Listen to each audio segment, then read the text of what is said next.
नमस्कार, आपले बुलढाणा समाचारमध्ये स्वागत आहे।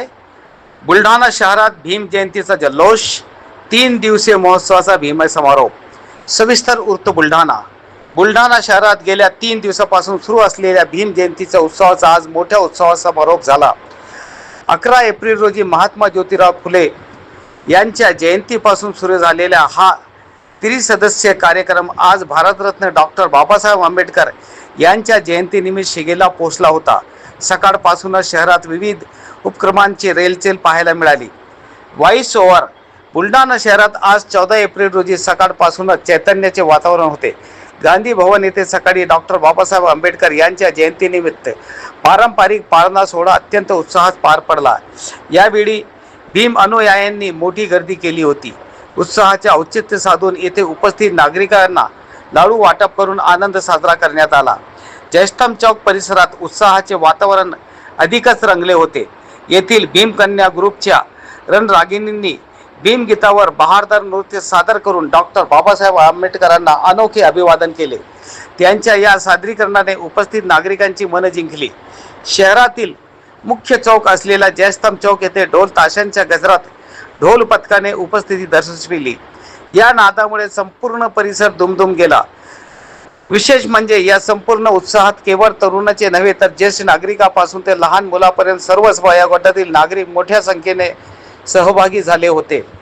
एकूणच गेल्या 3 दिवसापासून बुलढाणा शहरात सामाजिक समता आणि उत्साहाचा मेळा पाहायला मिळाला। प्रशासनाच्या वतीनेही चोख बंदोबस्त ठेवण्यात आला होता। त्यावेळी हा उत्सव शांततेत आणि शिस्तीत पार पडला। बुलढाण्यातील या भीमय वातावरणाने संपूर्ण जिल्ह्यात लक्ष वेधून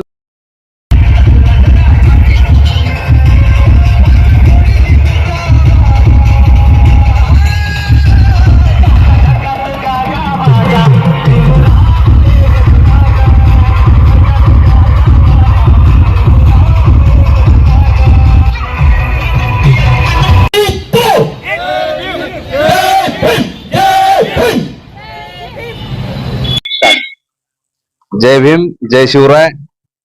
आज आपण या बुलढाणा नगरीमध्ये 14 एप्रिल जयंतीचा उत्सव साजरा करत आहोत। या उत्सवानिमित्त आपण विविध कार्यक्रम आयोजित केलेले होते। त्या कार्यक्रमामध्ये सर्व कार्यक्रम आपले ऐतिहासिक झालेले आहे। आनंद शिंदे साहेबांचा कार्यक्रम तुम्ही बघितला, त्याच्यानंतर विठ्ठल कागणे सरांचा कार्यक्रम तुम्ही बघितला आणि कालचा धमाका संतोष जोंधळे यांचाही कार्यक्रम तुम्ही बघितला। तर आपले एकदम आनंदात आणि शांततेत सगळे कार्यक्रम पार पडलेले आहेत। आज आपण जयंतीच्या शेवटच्या टप्प्यात आहोत। तर आज जी भव्य मिरवणूक निघणार आहे, तर त्या मिरवणुकीमध्ये सर्व शहरवासियांना, सर्व गावातील लोकांना माझा तुम्हाला सर्वांना हात जोडून तुम्हाला विनंती आहे की तुम्ही सर्वजण जसं सहकार्य तुम्ही आतापर्यंत केलं त्याच पद्धतीचं सहकार्य तुम्ही आज आम्हाला कराल अशी अपेक्षा बाळगतो। आणि तुम्हाला सर्वांना मी या जयंती उत्सवासाठी सर्वांना हा उत्साह साजरा करण्यासाठी आवाहन करतो।